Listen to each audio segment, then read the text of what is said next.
नमस्कार फ्रेंड्स, मैं पूनम गुप्ता स्वागत करती हूँ आपका अपने यूट्यूब चैनल पूनम के गीत संगीत में। यह एक पारंपरिक देवी गीत है, पचरा गीत है। कैसा लगेगा कमेंट में जरूर बताइएगा।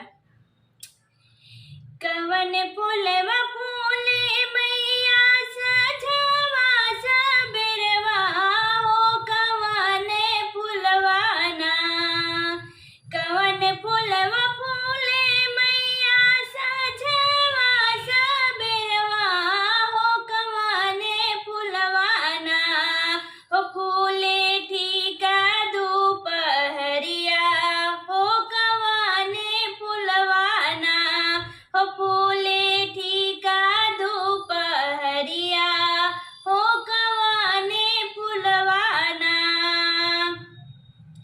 बेला चामेली फूला सजवा सबेरवा हो, कि अड़हुल फुलवाना। बेला चामेली फूले सजवा सबेरवा हो, कि अड़हुल फुलवाना। फूले ढीका दोपहरिया हो, कि अड़हुल फुलवाना।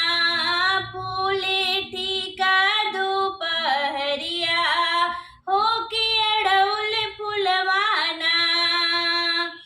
कवन मैया डोलवा लागे सजवा सबेरवा हो, कवने मैया ना, कवन मैया डोलवा लागे सजवा सबेरवा हो, कवने मैया ना, हो लागे ठीका दोपहरिया हो, कवने मैया ना, हो लागे ठीका दोपहरिया हो, कवाना मैया ना।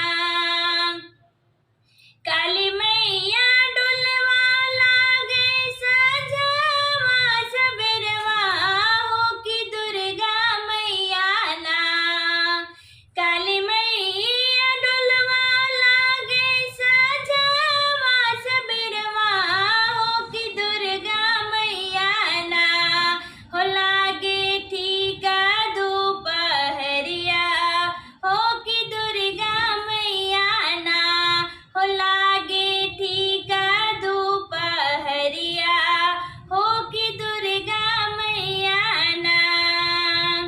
कवन मैया डोलिया लागे लाल पीले ओ हरवा हो, कि कवन मैया ना, कवन मैया डोलिया लागे लाल पीले ओ हरवा हो, कि कवन मैया ना, हो लागे मखमल ओ हरवा हो, कि कवन मैया ना, हो लागे मखमल के ओ हरवा हो, कि कवन मैया ना। शीतल मैया डोलवा लागे लाल पीले ओ हरवा हो, कि दुर्गा मैया ना, शीतल मैया डोलवा लागे लाल पीले ओ हरवा हो, कि दुर्गा मैया ना, हो लागे मखमल के ओ हरवा हो, कि दुर्गा मैया ना, हो लागे मखमल के ओ हरवा हो, कि दुर्गा मैया ना।